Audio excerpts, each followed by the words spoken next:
You can't please everyone. It doesn't matter if you're shirts or skins, in the rain or shine, you're always going to tick off somebody. But is that really your problem? Let's discuss that today on rLounge. Up first, an OP soaking up some sun at the beach. Am I the a-hole for not covering up my boobs when I saw my friend, her husband, and kids on holiday? Last week, I, 40 female, UK, went on holiday to Lanzarote with husband Dan and 2 kids, 14 girl, 10 boy. Independently, our friends Helen and Graham were going to the same resort with their 2 girls, 9 and 7. We didn't make any formal plans to meet, but said we might arrange dinner while we were there. One day we were on the beach by the edge of the sea, paddling and playing bat and ball. I was topless. I always go topless on holiday if local laws allow. I've done it since around the age of 14. My mom and sisters did too. I know it's a contentious issue, especially in the US, where people can be very prudish, but it's just a totally normal, non-sexual thing for me. In Europe, it's very common and there were lots of topless women on the beach that day. I'm anticipating certain questions here. No, I'm not a nudist. No, I don't parade around naked at home in front of my kids or their friends. I just sunbathe topless on holidays and in my garden. The kids don't bat an eyelid, but if I got any inclination it was a problem for them, I likely wouldn't do it. Helen and Graham's kids appeared unexpectedly and ran up to us. I looked around and Helen and Graham were there too. We greeted them. I gave each of them a kiss on the cheek as I always do when I greet my friends. We stood and chatted while the kids played, but Helen seemed quiet. Her girls asked me to play bat and ball with them. I said yes, but Helen abruptly said they had to go. Kids were disappointed, but Dan suggested meeting later for dinner. Graham accepted. Later I got a text from Helen to cancel dinner. She was upset with me for not putting a top on when we saw them. Quote, "Would it have killed you to put your tits away when we arrived?" She was angry that I'd kissed Graham while topless and that I was going to play bat and ball with her kids with my, quote, "bare boobs swinging around." And later her 2 girls were giggling about Sarah's massive wobbly boobs. She said she didn't want to see me that night. I was upset. I didn't think I'd done anything wrong given that we were on the beach where loads of women had their boobs out. I didn't have a chance to cover up. The first I knew of their presence was when they were up close and had already seen I was topless.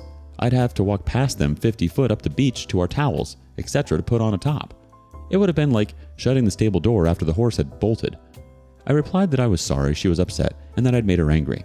Since getting home, I've texted her again, but I've had no response. Dan has seen Graham, who said he wasn't upset about it, but he and Helen had argued afterwards when she accused him of enjoying the view too much. Dan thinks I didn't do anything wrong. We weren't expecting to see them. There were other topless women their kids could giggle at, and for Graham to feast his eyes on if that's what he really was doing, and by the way, neither of us think he was.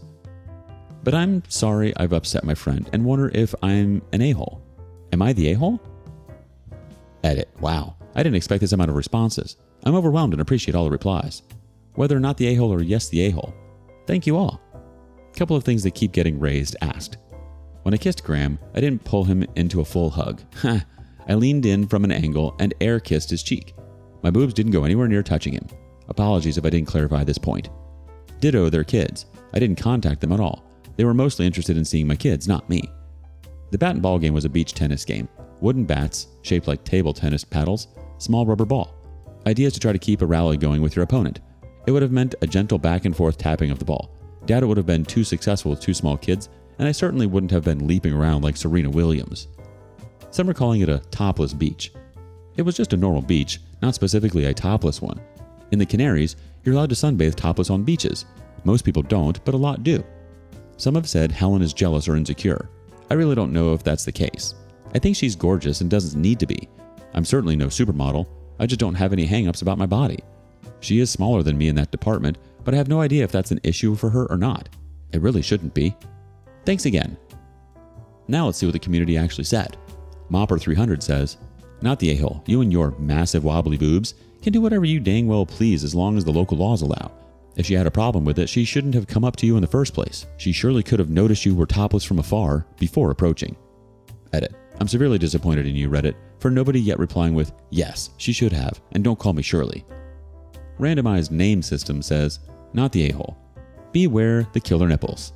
If you take kids to a beach that allows toplessness, there will be tits."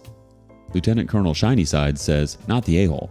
If the local laws say you can have your tits out, you're well within your rights to do so. If you don't want your kids seeing titties, don't bring them to a topless beach. This is like taking your kid to Hooters and complaining their staff uniforms are inappropriate." I don't think you're the a-hole here at all, OP. You're both on vacation, and frankly, you're spending the money. You can do and relax however you want on vacation. It does sound like this can be chalked up to some insecurities on Helen's end. If she knew that many other people were on the beach topless, why would she have even gone to that beach if she thought it was disgusting? Find a different beach, Helen. Thoughts? Meanwhile, next up, an OP trying to navigate some rough waters. Am I the a-hole for telling my 28 fiance, 29, that I could not rely on her in a life or death situation? I have what I think is a very good sense of situational awareness. I'm a quick thinker, and I tend to not panic in dangerous situations. My fiance, on the other hand, is the exact opposite. If I'm being nice, I would say she doesn't have any awareness of danger. If I'm being honest, I would say that she has the survival instinct of a panda raised in captivity. She has no sense of danger around her, doesn't constantly examine her surroundings for things that could be dangerous, and when things are bad, her reaction is to panic and scream. Friday, we went out on a friend of mine's boat, and we got into a dangerous situation. We were anticipating light rain, but we ended up in a downpour, high winds and high waves. While me and the other men were trying to strap things down and keep the boat from capsizing, my fiance screamed and cried for dear life. She was in hysterics, and I get it was a scary situation, but her yelling and screaming that we're all gonna die, and for God to save us, and literally crying saying that it's my fault that she's on the boat since I asked her to come with. None of the other girlfriends or wives were doing this, just her. I'm sure the other women there were just as scared but tried to keep it in for the sake of the men doing something about it. The downpour was really bad for about 15 minutes. So 15 minutes of wailing while we are doing everything we can to keep things all right. We made it back safe with little more damage than a few spilled White Claws. On the car ride home, I told my fiance that we needed to talk about how she was behaving during the crisis. Not only was it incredibly embarrassing in the front of my boys, but it was distracting, unhelpful, and telling. I told her that today proved to me that if I was in a life or death situation, I could not rely on her to be any help or do anything except make things more stressful. I said she needed to learn how to not panic and be helpful. She got unbelievably mad. She said she thought she was going to die and had reason to freak out. I told her that all of us were scared, but none of us were as ridiculous as she was. We argued the entire ride, and she is still pissed off at me. I think I was right to say this, especially since we plan on spending our lives together and raising a family, and I can't be the only level-headed one. Am I the a-hole? Edit. Oh my effing G's. The women there did not help because they did not know how to help. The men there have been out together on the boat countless times before, so we all are experienced and know exactly what to do. It's so much more unsafe for them to be in our way attempting to help if they don't really know what they're doing. It's safer for everyone if they just hang on and keep calm until the issue is resolved. This has nothing to do with them being women. It has everything to do with them not knowing what to do. If another guy had been there and didn't know what to do, I'd tell them to sit tight and let those of us that do know handle it. Let's see how the community reacts. George likes the banana, not the a-hole. She can feel and react however she pleases, but that doesn't change the facts. So you're correct. She was unhelpful and only made an already scary situation even more stressful. It's indeed a very useful skill to have, to be able to think somewhat straight in a crisis situation, or at the very least have the sense to not make it worse for those who are trying to help. GTE 105U says, not sure you handle the delivery well, but it's a fair concern. If you have children, she cannot freak out every time she is scared. Unfortunately, she probably learned this from her parents and would pass it on. Not the a-hole, though the delivery sounds flawed. Would work on that. There's probably an apology needed there. You may need counseling on this, but ultimately it will probably never change. You just need to decide if it impacts your long-term plans. Consistent Annual 268 says, what exactly was your aim with the discussion? Because it sounds to me like you wanted to put your fiancée in her place, rather than talk about her traumatic experience and try to understand what happened with her, so that you could help her manage her stress response better next time. Face it, you were absolutely not trying to help at all by bringing this up with her in the way you did. You were not solutions focused. You wanted to assign blame and guilt. Think about one thing though. You're not even helping yourself by doing this, because now you've only put extra doubt on your fiancé's mind the next time any situation comes up. You're the a-hole to your fiancé and to yourself in the long run. I'm not even touching the misogynistic overtones in your post. Other commenters will cover that better. Brace yourself to get absolutely clobbered by, am I the a-hole on this one? Faux Foucault says, it's hard for me to understand you're the a-hole here, even as a woman who is a feminist and has been actively fighting for our rights for decades. In a tense moment, the partner escalated the situation. In moments of crisis, you don't want an escalator. That's how accidents happen. That's how riots start. That's how people are accused and blamed. That's how lives are lost or ruined. If you're critiquing OP for not being solutions-oriented, the partner deserves the same critique, except even more so, because she was trying to inspire panic and frenzy among others. How dangerous and stupid that was, no matter her gender.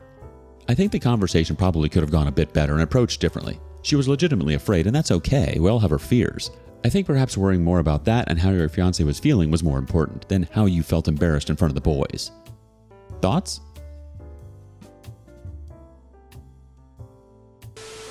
Lastly, try to love thy neighbor. Am I the a-hole for refusing to help my neighbor and her 2 young children when their wipers were frozen?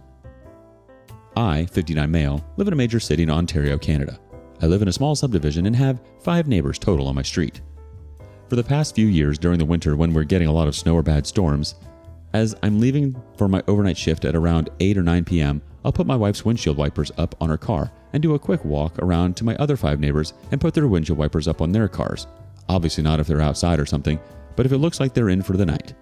Many of them forget to do this, as many of them have children and typically slips their mind, and their wipers will be frozen to their car in the morning. It's just something nice I like to do to look out for my neighbors. They're all always grateful of this and thank me for it. Many of them started doing it too, and there will be nights where I'll forget to put mine and my wife's up, and in the morning one of the neighbors has done it for us. Anyway, recently one of our neighbors moved, and a new family moved in as of last week. It's a young couple and their 2 young children. The other night I was leaving for my overnight shift at around 9 p.m. It was snowing really heavily, and we were supposed to be getting almost 30 centimeters of snow, and it was freezing out. So I put my wife's wipers up and do my usual quick walk around to the other neighbors. I was hesitant when I reached my new neighbor's house, as I've only introduced myself once, but did it anyway. As I was putting the second wiper up on their pickup truck, the husband came charging out of his front door yelling, "Hey, what the F are you doing my truck?" I tried to explain to him I was just putting his wipers up to help him. He continued to scream at me to get the hell off my property and don't touch my crap again. The wife then came out and started yelling at me too.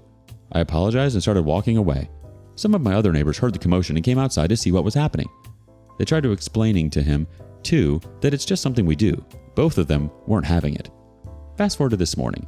I'm arriving home from my overnight shift, and as I'm walking in, I see the wife of this couple struggling outside to break the ice off the windshield wipers to the truck.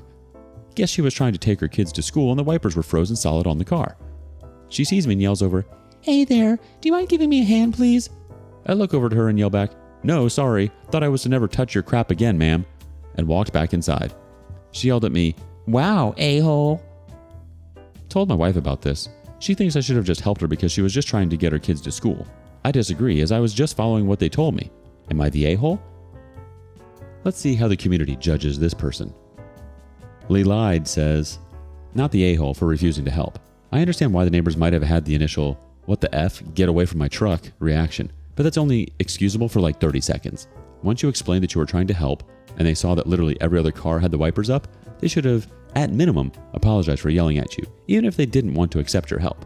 It's good to refuse help to people who rejected your help, especially for the exact problem you tried to help them with. They'll either solve the problem themselves or learn not to shout so much before getting the facts." The next comment comes from Mortal Smile 8631. "Not the a-hole. I understand if they just saw a random person touching their vehicle and freaking out, but once you explained and the neighbors also explained to clear up misunderstandings, they really should have apologized. They got what they deserved with frozen wipers in the morning." Weekend Breakfast has one more comment. "Not the a-hole. Bad karma's a B word. She just found out what happens when you bite a helpful hand." I don't think you're the a-hole at all. You legitimately were trying to be nice and do something good, and they came at you quite violently. After all, they did tell you not to touch their stuff and to stay off their property, and that you did. Perhaps your neighbors can learn something from this. Not everyone in this world has bad intentions. Some people out there do want to lend a helping hand and make life a little easier for everyone. Let us know if you have a similar experience in the comments below. Thank you for joining us today on rLounge. Before you go, be sure to like and subscribe and hit that notification bell. If you have something you want to say regarding today's content, share that with us in the comments below.